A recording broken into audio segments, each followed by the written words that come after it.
Hey there! In this video I'm going to show you 5 different ways to fill in line art drawn in 6 different styles. Using the right method in certain situations can save you a lot of time and headache. Here is a list of this video's contents. It's separated into 2 main parts, the basic settings and fill-in methods. You already saw that this video is a bit long. I just don't want to leave out anything important. If you're only interested in certain parts, you can skip ahead by using the timestamps. However, I recommend that you don't skip too much, especially the first part, because the second part will require you knowing what those settings do. I am using Clip Studio Paint in this video. It has tons of different features for filling in line art, and it's the software I'm most familiar with. But I'm sure some of the techniques and know-how can also be useful for other programs. Here you can see the setup I will use for demonstrating how different filling methods work for different line art styles. But before that, I want to give you a better understanding of the basics. It's going to be a lot of information at once. I will try my best to explain all of it as clearly as possible and use lots of examples. Of course, you can always take a break in between, rewind, or just simply ask in the comment section if there is something you didn't understand. There is no shame in that. Alright, let's finally move on and take a look at those basic settings. So to demonstrate those settings, I will use the Fill tool, also known as the Paint bucket. If you click on a spot with the tool, it will automatically fill out the surrounding area. What and how much it fills out depends on these settings. And in order to show you how these settings work, I prepared a little test ground. What all of these shapes mean will be explained when I use them. Even though it's not the first one on this list, I want to explain anti-aliasing at first. What it means is that it softens jagged pixelated borders by making the pixels at the border partially transparent, creating a small gradient. Let's continue with the top of the list now, which is Apply to Connected Pixels Only. We are going to use one of these intersecting shapes to the right with the thick outlines. There is white inside, the lines are black, and the outside is also white. If this setting is turned on and we click into the white in the middle of this shape, then only the white inside the shape will be filled. That is because the outlines cut off the white inside from the white outside. If that setting is turned off, then the position of where we clicked doesn't really matter all that much, but rather the color we clicked on. If we click on white, then all the white on the entire canvas will be filled in. When I hide the lines, this becomes even clearer. It is pretty rare that you need to turn off this setting. The next setting can help with another common problem. Normally, if you didn't completely close off your line art, then the color will leak outside and will overflow. Even a gap that is just 1 pixel wide is enough for that to happen. The Close Gap setting allows you to automatically close those gaps. You can adjust the highest allowed width up to 50 pixels. Depending on your line art style, this can be very convenient. Next up we have the color margin. So if we increase this value, then in addition to the color that we clicked on, colors that are similar will be included. So the range of similar colors, the margin of colors, gets increased. Sometimes it's also called tolerance. Let me demonstrate this with this gradient. If set to 0, only the purely white pixels will be filled in. But as we increase this value, the range widens, up to the point where almost everything gets filled in. This is especially convenient if you have lines that have some softer edges. With 0 color margin, even the softest of grays gets excluded, and the area is not properly filled in. But if you increase this value, then that problem can be solved this way. I say this way because it's not the only way. Area scaling is another convenient setting. It basically widens or reduces the fill area up to 20 pixels. Let me demonstrate this by using the shape again, but at a lower opacity so that we can see what's happening underneath the lines. So at first with a value of 0, only the white in the middle gets filled in. Simple. When negative, it reduces the area filled in, so it retreats inwards. When I set this to +3 for example, then it reaches 3 pixels further. And I can keep on doing this until, whoops, it gets a little bit too much for our lines that are only 10 pixels wide. But we have some additional settings that can fix that. Currently it is set to rectangle. That means that the fill area expands in a rectangular way, as you can see. There is also round, which rounds the corners. But the most interesting setting is to darkest pixel. Would you look at that? All of a sudden it doesn't reach beyond the lines anymore, even though it's still set to 20. That is because it stops filling in more pixels if the next pixels are lighter than the pixel it currently has filled in.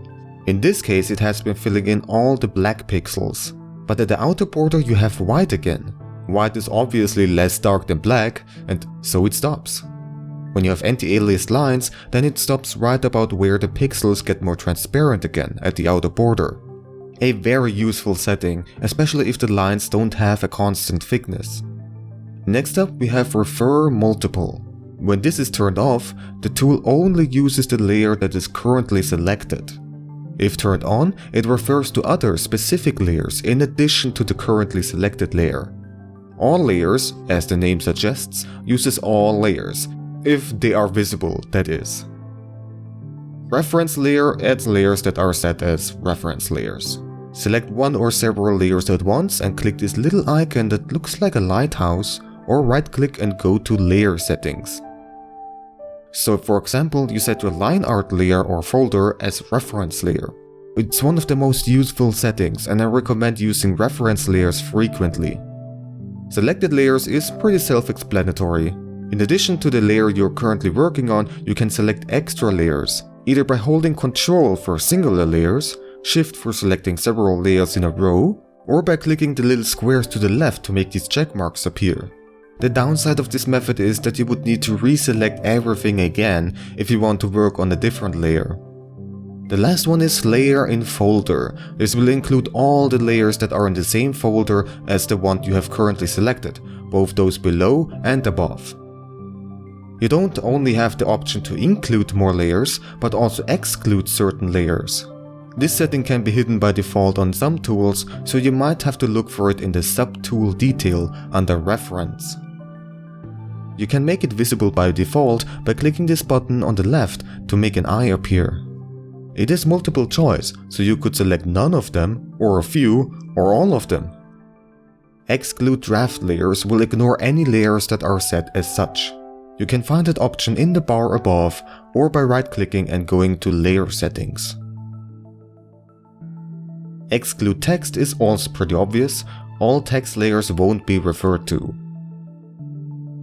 Exclude editing layer means that the layer you currently have selected and work on, marked by a drawing pen icon, will be ignored. Now that might sound illogical at first. That's the layer that you want to paint your color on, but it makes sense. It still paints on that layer, but whatever is already painted on it won't be referred to. This is something that's best explained by directly showing it to you. So when this setting is turned off, this yellow blob that was drawn on the same layer will remain if we try to fill in the surroundings.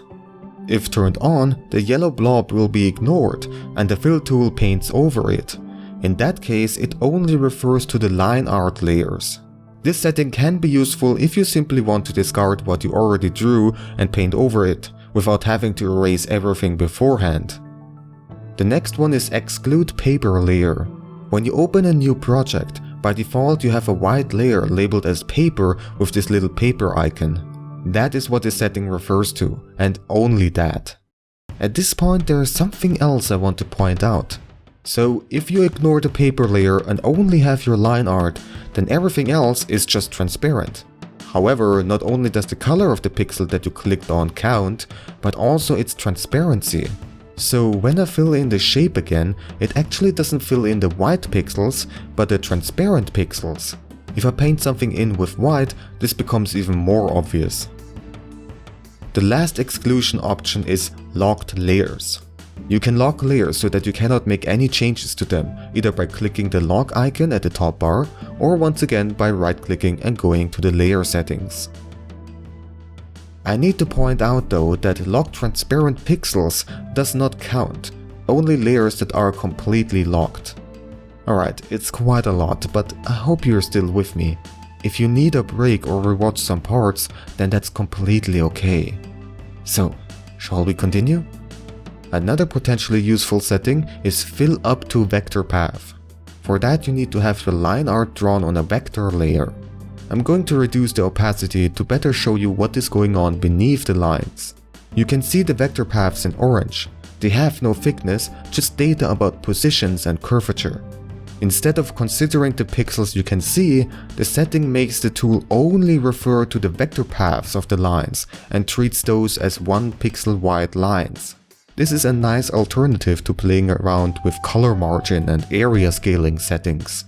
If you don't like that there is still this 1 pixel wide line left unfilled, then there is another setting hidden by default. Go to Subtool Detail again, and under Reference you can find the option Include Vector Path. Now that thin line also gets painted. The upside of this feature can also be the downside of it at the same time. The vector paths have to overlap in order to be seamless. It doesn't matter if the pixels do. Only the vector paths matter. Therefore, the color margin setting is pointless with this feature turned on. This example here, drawn on a vector layer, has 2 lines whose vector paths don't perfectly overlap. That becomes an issue with Fill Up to Vector Path turned on. You would need a bit of close gap to prevent overflowing.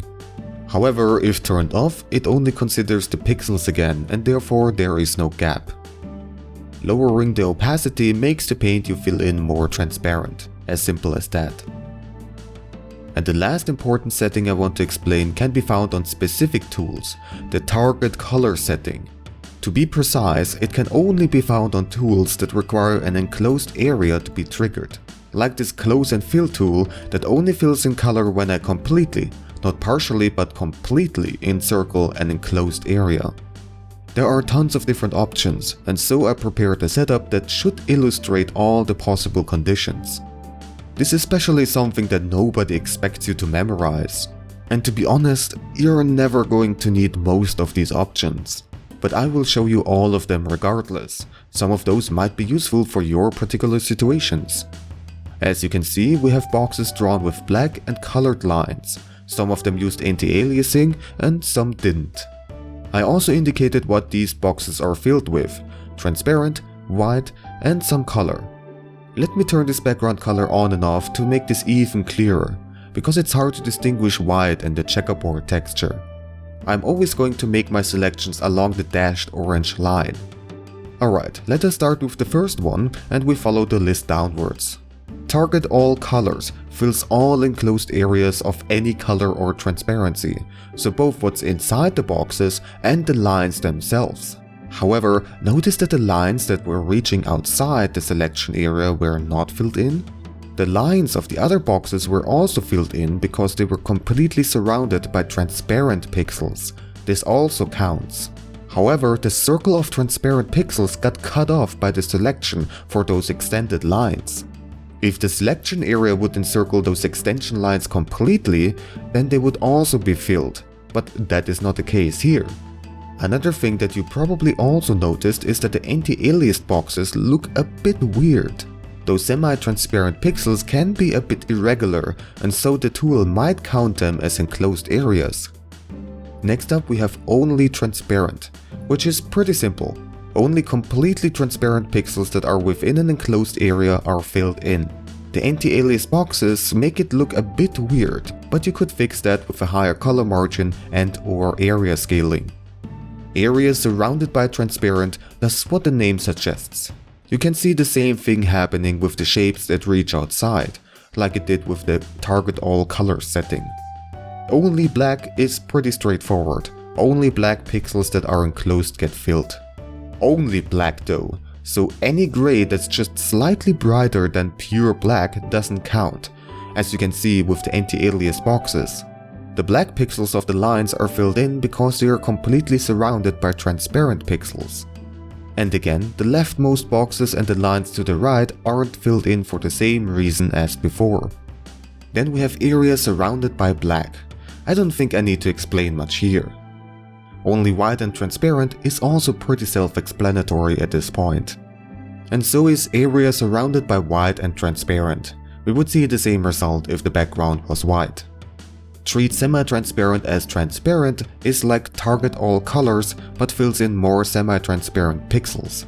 Honestly, I'm not so sure what the purpose of this setting is. They say it's for preventing unfilled pale, but I would rather just increase the color margin. All enclosed areas except transparency sounds a bit complicated, but what it does is just pretty much filling in all shapes that are fully within the selection area. And all enclosed areas including transparency basically just fills in everything that isn't completely transparent. The shapes don't even have to be fully encircled by the selection. Alright, that was quite a lot of information at once. You might now ask which of these target color settings I would recommend. Well, it really depends on the circumstances. For the rest of this video I will mostly use only transparent, because I just want to fill in the transparent pixels that are enclosed by the lines I drew. As simple as that. There will be only one case where I will use a different setting. You'll see later. Now this is not a setting, but an advice that I can give you. Use a different background color when filling in line art. White is sometimes not very good at pointing out little mistakes.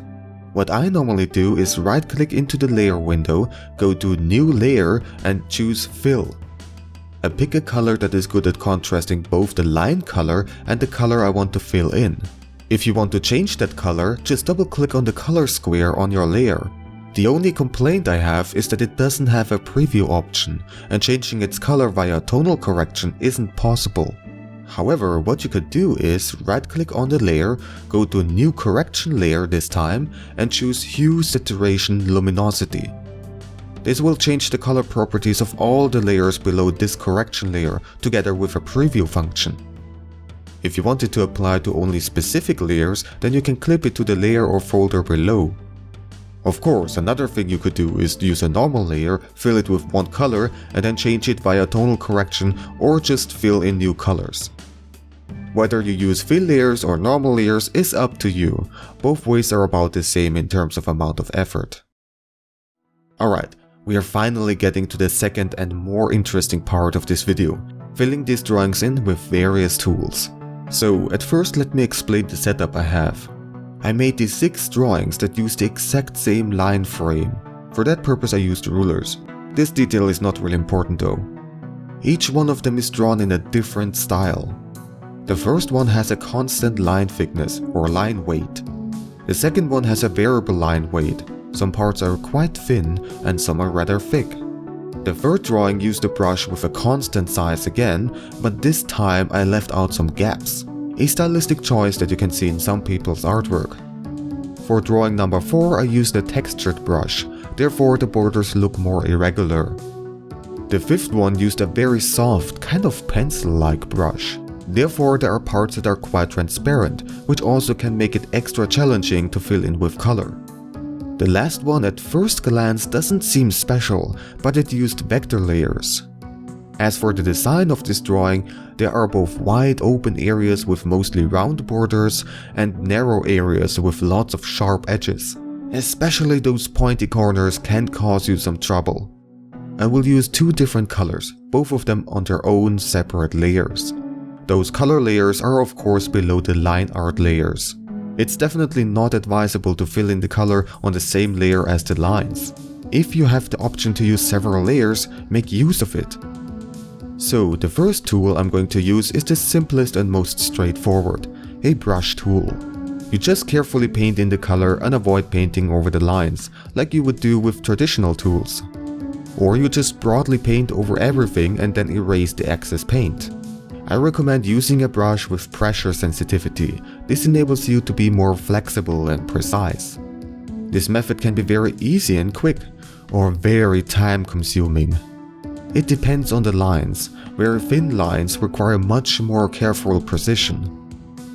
If you have gaps, you need to make a decision of how to draw the border. That decision is completely up to you. Textured lines really depend on the texture.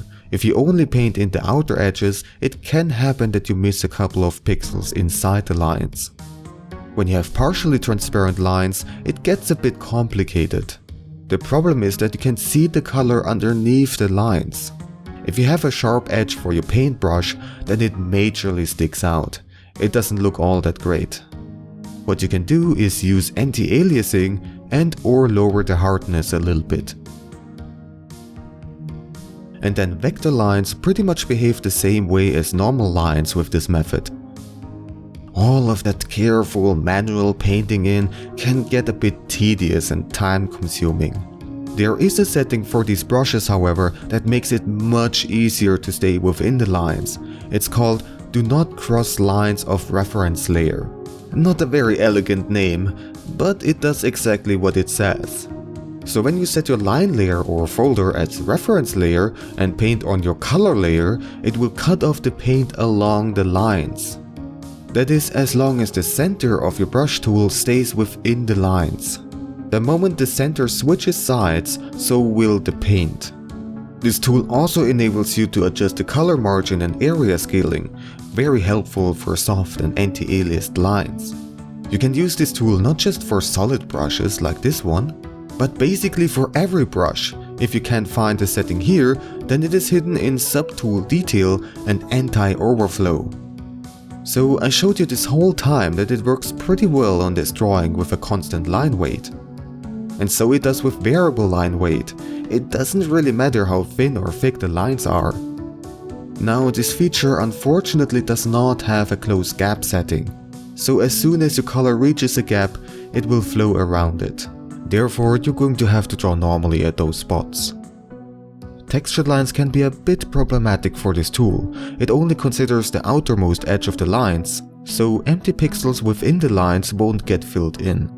You either go in and fix it manually by turning off the feature, or if the lines have at least a somewhat constant line weight, you could switch the area scaling mode to rectangle or round and set the number to something low. This way the color will expand into the lines, no matter how it is textured. The area scaling mode to darkest pixel can have some issues with this because those lines don't have even gradients. Semi-transparent lines are even trickier. It is not very good at evenly filling in the pixels underneath the lines. Changing the color margin is a pain because the lines are not consistently transparent. You often need to readjust when you encounter a very faint part of the line work. And the trick with changing the area scaling mode to rectangle or round doesn't work all that great either in this particular case, because the lines don't have a constant thickness. Another thing is that even with anti-aliasing turned on, you get very sharp and messy looking borders. You could manually fix it with a brush, but that would be super time consuming. Another thing you could do is either use a blur tool with a very small brush size, or go to Filter, Blur, and select Gaussian Blur. Thankfully it has a preview function, so just set it to the value you need. Just be careful to not overdo it. You don't want to blur the color that is not underneath the lines. Vector lines are the absolute easiest to fill in with this method. There is also a Fill Up to Vector Path setting in Anti-Overflow. Just use that and you won't even need color margin or area scaling. If the textured and partially transparent lines are also drawn on vector layers, then it could make things a lot easier. Next up, I'm going to use the Fill tool, or Paint Bucket tool as it is often called. We already saw it in action earlier while I explained the various settings. Let's see now how it will work on the drawings. By default, you have these 4 tools when clicking on the little icon. Refer Only to Editing Layer and Refer Other Layers are pretty much the same tools. They just have different default settings, but you can set them to whatever you want. It's convenient though if you want to quickly switch back and forth between different settings. The other 2 fill tools will be shown later. They work a bit differently. Filling in the first drawing is pretty straightforward. Just increase the color margin and or area scaling if the lines used anti-aliasing. Only very sharp corners might be an issue and would need some post-correcting. By the way, if you want to fill in several areas adjacent to each other, just hold left click and move the tool over the areas. Once again, variable line weight doesn't change much, still pretty easy to fill in the areas. For the third drawing, we are simply going to use Close Gap. Well, it's not that simple. Chances are those gaps might not be closed exactly the way you want them to, so you might have to make some corrections afterwards. Textured lines can give you the same issues as with the previous method. Some pixels inside the lines might be left empty. Once again, you might need to make some corrections afterwards. or make sure that those lines were drawn on a vector layer so that only the vector path matters. Also, the partially transparent lines can give you the same issues as before. Actually, it can be even worse. While you had the possibility to change the color margin value on the fly with the previous method, you don't have that option if you fill in the whole area at once. So basically you have to adjust to the weakest link, the part with the lowest opacity. Now you could draw these lines on a vector layer too, but if you draw with several smaller strokes instead of drawing singular lines without lifting up your pen, then it can happen that not all of these small vector paths overlap each other and a small gap is left. It can be fixed by using a little bit of the close gap feature though. And then the last drawing is very easy to fill in since it's all enclosed vector paths. Alright, let's take a look at the next two fill-in tools, Close and Fill and Paint Unfilled Area. They both work very similarly. Basically, the only difference is just how you make your selection. I'm mostly going to explain everything while using Close and Fill, and then shortly demonstrate Paint Unfilled Area. As you can see, it has all the usual settings: color margin, area scaling, refer to multiple, and so on. But now you additionally have the target color setting.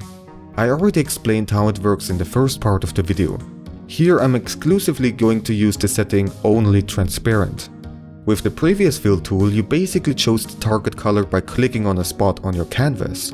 Now you have to predefine that target color, because instead of selecting just one singular pixel, you actually select the whole area.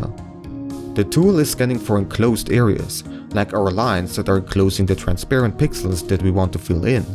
In order for it to work, you have to encircle the whole shape you want to fill in, not just part of it. It can be very useful for filling in areas that are so small that they are hard to click on, or several areas at once. A downside of this method is the layer management. For example, it is pretty much impossible for the Close and Fill tool to fill in the area surrounding these star shapes without filling the stars themselves in. So if you want to fill these smaller shapes in on a different layer, that layer has to be the upper layer. This particular situation is a bit better to handle with the Paint Unfilled Area tool, but we'll get to that soon. Alright, so as you were able to see, filling in areas of the first drawing is pretty straightforward and simple. Just need to raise the color margin and or area scaling to include the anti-aliased pixels. The second drawing works the same way. When gaps are involved, it works pretty much the same as with the normal fill-in tool. A small advantage is that if the close gap setting is not high enough, it won't overflow and fill in everything. Instead, nothing happens, because you didn't select an enclosed area. Next up we have the textured line art again. In this case, this kind of tool actually works better than the normal fill-in bucket. The reason is because any pixels and areas inside the lines are also getting filled in, because they count as enclosed areas too. For the partially transparent lines, it doesn't work all that much better, but at least it won't leak and overflow when your color margin is too high. And then lines on vector layers are simple as always thanks to the Fill Up to Vector Path feature.